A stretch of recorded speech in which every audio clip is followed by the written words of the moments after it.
Blizz near side, dangles around the defender, shoots, big blocker save. And now we're going to get some fisticuffs thrown around here. Another episode, another day, we are back. Blizz Show podcast presented to you by H&R Block. We are here inside Larson Ice Center. We are back with one of the defensemen. This guy sitting next to me. Now, this is a guy, now we've had a lot of guys on the show that look really not as big and as aggressive as this guy. Look at this guy's black eye, for God's sake. It's Mark Leach, the Hammer, the Train, whatever you want to call him, the man with the A on his sweater. The man from Londonderry, New Hampshire is here with us today on the Blizz Show podcast. New Hampshire native, what's up, baby? How you doing? I'm good. How are you? Good, man. The black eye, I think that's kind of the elephant in the room, so we need to have a little bit of a discussion as to how that came about and how many of those have you had in your career so far? This is probably my second or third one. I thought you were going to say 10th or 11th, no, but you know. No, definitely not that. Yeah. My mom would hate me if that happened. Yeah. My mom definitely was just unhappy with me accidentally getting a puck in the eye one time. Yeah. So, but how did that black eye come about? Where was that and how did that happen? So it was in Austin this past weekend. We were playing them. We were down 3-0 in the first period, or no, second period actually, and then this kid bumped me in the corner. He said do you want to go? And I was like, well, we need a spark. So I said yes, and we went, and I missed with the right, and he got caught, and then he switched hands and got me with the left here, and then I got a nice fat lip. Yep, that's right. There he is. That's awesome, man. That shows the sign of a tough hockey player. But before we get into you growing up in New Hampshire, I kind of want to follow up with a follow-up question from that. You seemed like that kind of type of player when you showed up here. Do you feel like you have somewhat of a responsibility to give your team a spark by doing something such as dropping the mitts and getting something aside? Do you feel like a responsibility to do that, and do you think you do a good job of that here with the Blizzard? Yeah, I think as a big guy, you kind of have to give a spark to the guys by a big hit or talking on the bench, or even if a fight happens, I'll be the guy to fight. I feel like I'm one of the guys to create a spark. Yep, and you definitely are. Right? I mean, there are no ifs, ands, or buts about it. You're definitely that type of guy. That's also why I got the A on your sweater as well. So growing up in Londonderry, New Hampshire, you really don't have a lot of professional sports in that town to kind of look up to. I mean, you got the Red Sox, which is close. Yeah. You got the Bruins as a possibility and the team to look up to. But kind of just describe for me and for the audience what it was like growing up in New Hampshire, your favorite parts about it, what you didn't like, just kind of the whole experience. It's a decent-sized town, kind of like Brookings, but it's a lot closer together. It's not that far from Boston, which is why I'm a Bruins, Pats, and Red Sox fan and Celtics fan. Fair enough. We're close to a kind of a major city, not really a major city, but it's a big city in Manchester, so that has an East Coast team there. There's a good amount of vacation spots within an hour, so there's a lot of stuff to do around there, and I loved it. Did you go to some of those New Hampshire games? I mean, not New Hampshire, excuse me, Manchester games when you were a kid, and what were some favorite memories of you from going to those games? A lot of them. I think growing up, you're always the Manchester Monarchs, they were an AHL team at the time. They were really good. Quick was playing there. That's right. A lot of cool guys came through that system, and you got certain youth teams got to go down and meet the players. And I remember one time I think I was a mite. And I was really little, learned to play, and I got to play in a game. I think it was in between the second and third period, and play a little game, and it was really cool. That was one thing that I remember a lot. Yeah. It's good that you got something and not just nothing. And I mean, I had nothing in Rapid City until the Rapid City Rush came, which was in high school. But that's definitely good for you. What were some people that you kind of looked up to the most growing up when you were in New Hampshire? Probably my dad. Probably my dad's probably my biggest supporter.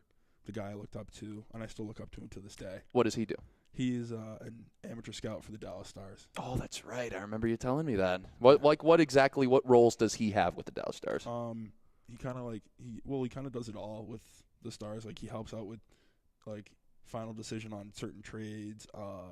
He goes around to our games, and he'll even come in and talk, and he basically scouts out guys for the draft and a bunch of things like that. So what is the specific message that he has given to you, something in your life where you just wake up every day and you think about him, or something that he said? What's the biggest thing that he's taught you in life? Probably get up one more time than you fall down. That's good. That's really good. He said that to me since I started playing hockey. That's it's always good. stuck with me. Yep, you're a big guy. You got to get up and get down all the time. So it's definitely applicable to your situation. So growing up in New Hampshire, you eventually got to high school where you played at New Hampton High School. What was high school hockey like in New Hampshire? It's fun. I actually went to my first 2 years at public high school in Londonderry, and then I went New Hampton, which is a prep school, and I finished my senior year there. It was a lot of fun. It was a complete change up because like my public high school was 2,000 people, and then New Hampton was only like 300 to 400 people, so it was definitely a big change. What's hockey like in New Hampshire for high school, where it's public high school and then there's prep high school? Are there any differences to the style of game? So public high school is just like the guys in your town, like it's how it is here. Like the Rangers, guys, the guys. It's just a group of guys, like, and you just go have fun and play. And then prep is where you get like the recruitment and all that stuff into it. And then you get guys can get drafted. Guys can go Division I straight from prep. You don't really get that in New Hampshire high school hockey. So after high school, you kind of went straight to the NAHL level. Was that something you always wanted to do? Was like, did you know in the back of your mind that you wanted to play junior hockey kind of at a high level in high school? Was it something you wanted to do? Yeah, it really started to like become a part when I was a junior. I think when I realized that like for me to get to where I wanted to go, I would need to go play juniors. And my senior year is when I made the decision to go play in the NAHL. What was your parents' reaction when you told them that you were going to do that? My dad loved it. My mom, she was on the fence about it because she didn't want me to leave. She didn't want me to be 18 hours away from home. And that's where you then eventually went to Springfield to start playing with the Blues, and you went to the Philadelphia Rebels. But at first you went to the Springfield Blues, which is not halfway across the world, but it's relatively far from Londonderry. So what was your reaction when you found out that you were going to be going from a place you've been your whole life in New Hampshire, then you go to Springfield? Tell me about that adjustment. It was big. Like everything was different over there. Roads, anything from like the roads to like the people to even like the food. Yeah. Because I'm like, there was this place that was on like drive-in diners and dives. Yeah, good show. Like you had to go there. So like my billet family actually took me and got me like this horseshoe. So like if you guys don't know about a horseshoe, it's literally toast, fries, hamburger meat, and then like melted cheese on it. I just had some Burger King for lunch, and I'm already starving again after just hearing that. That's a good story. I'm going to have to go to Springfield and catch that. I don't have any family in Springfield, but I do got to go visit it now. So then you go from Springfield, then you go a little closer to home with the Philadelphia Rebels. That's a really strong organization in the NAHL level. What was your experience like with the Philly Rebels being closer to home? It was great. Because like my mom and sister actually came down when we played the Northeast Generals, because it's only like an hour and a half, 2 hours away from my house. So that was really cool for them to watch a game and like see them, because I was bouncing around this past year a lot. So it was definitely good. Kind of like re-energized me a little bit. Yeah, you mentioned bouncing around from kind of team to team a little bit. So it's so much so that you had a brief stint in the National Collegiate Development Conference last year before you ended up this year here with Brookings. I never asked. I know Kendrick played in that same league as well. What exactly is the NCDC? Like, explain to like a Joe Schmo out there who has no idea what it is, and also me as well. I have no clue what it is. What exactly is that conference, and what is kind of how is that hockey? Is that like it's a tier 2 league, but it's in a weird spot right now. But basically it's kind of like the NAHL, but it's not as physical. It's not as fast. It's kind of like it's not as old. It's not as strong, but it's still a good league. I mean, I had fun in it. I got to give credit to that coach. He re-energized my hockey career completely, because I was about to quit. How so, and why? Because I was just like, I bounced around so much, and like I just like wanted to, like, my dad was like, hey, Mark, go here and you can go do that, and then like go play here, see what happens. If you don't like it, you can come home. And then I ended up like loving the guys and had some fun, and he pretty much saved my hockey career. What specifically did he tell you that stuck with you the most? Before you wanted to kind of give up a little bit, something that he said to you that it just was like, you know what, I got to get back on the horse and I can get back out there and do my thing. He just gave me the opportunity to play. He let me just go do what I wanted to do, like kind of play my game, not hold anything back. And I mean, he helped me find my game completely. Okay, what's his name again? The coach name is Scott Drevich. Scott Drevich, he produced a great player. Good job. He comes here to Brookings, and he gets the A on his sweater in his first year as voted by his peers. We are here in 2018-19, and he has the A on his sweater. Before we get into actually anything this year with the Blizzard, when you found out you were voted by a captain, by your peers, the first thing that ran through your mind was what? I was like kind of I was happy because like I was, of course, yeah. because I mean it's a special thing to get an A, and like the guys looked up to me, which was obviously a huge thing, and I respect that, and so that was just big for me. Like the guys give me the respect that I should have an A. So Did you ever think you would be coming to Brookings to get an A? Was that something you ever crossed your mind when you got here? No, not really. I was just here to play hockey, and then the guys did that, so I got to give them credit for doing that for me. And that goes to show your locker room presence as well. So that's something you should be really proud of. So this year, you come in, you got the A on your sweater. A little bit tough start to the season. Yeah. Not exactly the way that you guys want to go on the ice. But, you know, you're one of the captains. You and Aird and Carney and Babs have a bunch of conversations, I'm sure, about being good leaders for the team. What are some of those conversations like, and then what is it like in the locker room when the boys are down and you kind of are relied upon to be that guy to give them that spark, like we mentioned in the fighting, but more so in the locker room? What do you do with that? You kind of just like remind the guys, like, hey, let's get back on the horse. Coach likes that saying. You know? But like just do your job and make sure we're doing what we're supposed to do, so that way we can keep going and get back and score a goal and just find something to improve upon every shift. Now, obviously, I'm assuming your ultimate aspiration is to get a Division I scholarship. Yes. And then eventually go to the NHL one day as a possibility. Yeah, if that's always a dream. Yeah, that's always a dream. dream. Yeah. So the dreams are always going to be there, and the goals are always going to be there for you kind of as a team and overall. But here specifically in Brookings, what goals do you need to have this year to walk out of here? If this is your first year, if your first and only year here, and you have to go somewhere else next year, what do you got to do to walk out of here and go, wow, what an awesome experience in Brookings, besides winning a Robertson Cup? Becoming a family with the guys, getting really close with like my billet family, and just like close to people, and making sure that like this place is a second home to me, because like this is my last year, and this will always have we are gonna do something this year, but we are. I like that. It's going to be my final year here, so it's going to be my final year junior, so it'll always have a special place, so I just want to make it memorable. So on the ice, we've talked about that. Now off the ice specifically, I mean, we were just at schools this morning, and kids were looking up to you. We were playing card games and stuff and math games. It's just those little things that really seem to have a strong impact on kids' lives, and you're looked at a young age already to be that kind of role model. Your relationship with the city, what has it been like, and with the fans here in Brookings?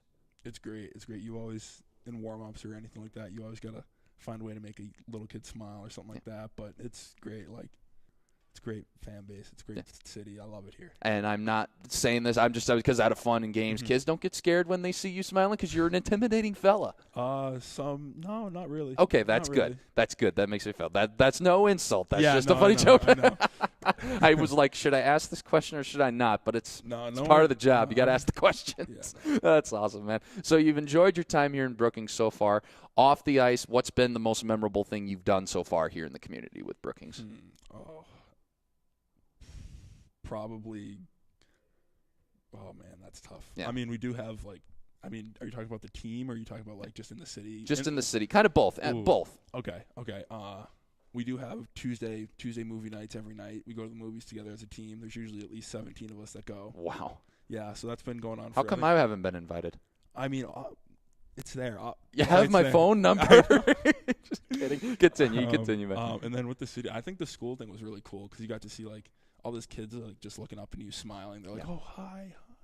It's and cute. they're like, yeah. So it was cool. It was cool to see that. That was fun. Absolutely. Well, you should be proud of the fact that you got an A on your sweater. And even though the records aren't going well right now, you guys have got a lot of promise, and hopefully we'll see change in the future. But support for the Blizz Show podcast brought to you by our friends out at H&R Block, the beautiful part of the segment that I have started to kind of say on and off, where I like to tell you guys about H&R Block. Now, the tax reforms is definitely going to be affecting everyone's next tax return. If you don't want to be surprised at tax time next year, you got to go visit H&R Block to find out how it's going to affect you personally. Now, if you are in the Brookings or the Watertown area, new clients can go visit Wayne Negstad, and be sure to tell him the voice of the Blizzard, that's Weston DeWitt, yours truly, sent them for a 25% discount off your first tax preparation. H&R Block in Brookings is located at the University Mall, and for more information, you can call 605-692-5715. Once again, that's 605-692-5715. The fun part of the program that everybody loves to have is the rapid fire segment, where we ask Mark, whoever it is, questions about anything that is no holds barred. It can be hockey, could not be hockey, anything. He has not seen these questions, and it's going to be fun to see his answers. So first question, number one. I've asked this one a lot, and I always love getting perspective from a former player myself. I'm the most superstitious individual you'll ever meet in your entire life. Your superstition before the game, biggest one is what? Probably I always go right skate, right shin pad, tape, left skate, left shin pad, tape, and then I put my pants on after I tie my skates. That's what I do every game, and that never changes. Do you do right-handed just because you're a right-handed shooter? I don't know. Honestly, I've never thought about it. I've just always done that. That's awesome. Second, your favorite artist is who? Singer. Oh my god. Like a rapper or any kind of artist. I'm a country guy, so I'm gonna have to go with probably like Eric Church. You look like the last person on earth who'd be a country guy. Really? No, I love it's country. good though. I mean, if you don't see his hat, if you see his hair maybe, and he slicks it back a little bit and he gets it up a little bit, maybe you look a little country. But have you put on like a buckle and belts and boots before? Have you ever done that? That's being from New England. There's not many people that do that. So. I'm laughing just because I'm imagining you in a cowboy hat right now. Oh man, that'd be something. Oh, we need to make that happen. We so need for a road trip. That'll be fun. Yeah. All right. Question number 3: if you were stranded on a desert island and you could have one food, one drink for the rest of your life, what would it be? Oh my God. That's tough. Probably food. Yep. You're in good shape, so I'd assume it'd be some kind of protein or something healthy. Okay, you're gonna judge me for this, but like I love buffalo chicken tenders. No judgment. They're delicious. Okay. I love them. And then I'll probably go like probably some Gatorade or like water, something like that. Something to keep me hydrated. Exactly. And then I'd have to go with my fellow teammate Brock Drager. Oh, the drags. Just because he's a hunter and he knows how to scavenge and do all that fun stuff. So I'd have to go with him. And both of you are intimidating. So if like a bear charges you or something, you just I mean, you wouldn't scare off a bear, the two of you guys, but you guys could fight it off. You guys are big. Yeah. You're strong. What superpower, speaking of being able to fight off a bear, kind of relates to this. What superpower would you want to have if you could have one? Anyone in the world? Flying. Yeah, that's a common answer. I hate planes. Really? I hate planes, yeah. Okay. Why is that? I mean, I'm not a flyer? Not a flyer. I gotcha. I mean, I've done it before. I'll do it, but like, I would love to just fly myself somewhere. Yeah, I want to be invincible. That's what I want to be. Oh yeah, that's a good one. That's definitely what I would do. Oh, I forgot about that one. I wasn't thinking about it. Number 5. Before I ask this, I do have to say, you are definitely the most popular guy in the broadcast as it pertains to making nicknames. I've called you the one-man locomotive out there. That's one. Yeah. But now I have to ask you personally, the best nickname anyone has ever given you is what? There's a couple. Most guys just call me by my last name. It's like Leacher, Leach, Leachy. Gabe probably has the funniest one where he just goes, and your starting third base coach is Marcus Elroy. Which that's probably the funniest one out there, but I'd probably have to go with Leacher or something like that. Just simple, but. Do you like the one-man locomotive? I don't mind it. Because you're built like a locomotive out there, so that's appropriate. Mm-hmm. Yeah. Okay, now I know I can continue saying that. Yeah, you can. Yeah. Last question. He's got the Red Sox hat on for a reason. He's a Red Sox fan. So, I'm an Arizona Diamondback fan. Unfortunately, you did take J.D. Martinez from us, but that's okay. It's okay. No judgment. It's fine. Arizona's nice weather and everything. We're cool. But J.D. Martinez, is he the MVP this year, or is he the AL MVP? No. Oh, really? Okay. Yes. You're a credible Red Sox fan. Okay. Yes. I would have to go with Mookie Betts. Even better. Because even though I think, did he win the Triple Crown this year? I don't know off the top of my head. I forgot. But all I know is that it was J.D. Martinez and him battling. Martinez led in home runs and RBIs, and then Mookie led in every other category. Yes. So I think it's Mookie Betts. When the Yankees play the Red Sox, are your eyes glued to the TV? Do you have to watch those games? Certain games I do. When you got like Sale, Price. I mean, probably every game actually. I probably watched every game. Does David Price concern you in the playoffs? Because he just gets on my nerves in the playoffs. Yeah, a little bit, but I still think he's gonna find his way. I mean, everyone back in Boston just digs him, and I'm like, he's a nice guy. He's a nice guy. Plays Fortnite, so you can't hate him too much. Are you a Fortnite guy? Oh, of course. Everyone on the team is. I have never played Fortnite. Oh, it's a fun. It gets addicting. It doesn't look like it could get addicting. No, you have to try it. It does. It does. I haven't played a video game in years, so Israel beat me in Chell a few weeks ago, and it was pretty ugly. But I'll have to find. Maybe I will try Fortnite. You have to. All right, before we get out of here, one thing we like to do is make sure you guys go follow these players on social media. So where can people follow you on social media? Instagram, it's Mark Leach 2, all lowercase. Twitter, oh man, what's my name on Twitter? If you just type in Mark Leach, will it come up? Yes. Even though there's hundreds of Mark Leaches in the world. Yes, there definitely are hundreds, but You're recognizable. Yes, I am. Yes. Yes. So, he acknowledges it early on. That's awesome. So, Mark, great job, buddy. You got a great story. You should be proud of the way you carry yourself. That story about your coach motivating you was really interesting. Keep doing good things this year, okay? Awesome. Thank you. That's Mark Leach, the Londonderry, New Hampshire native, the one-man locomotive. I can keep calling him that. I love it. That's Mark Leach, Weston DeWitt, Blizz Show Podcast. See you next time.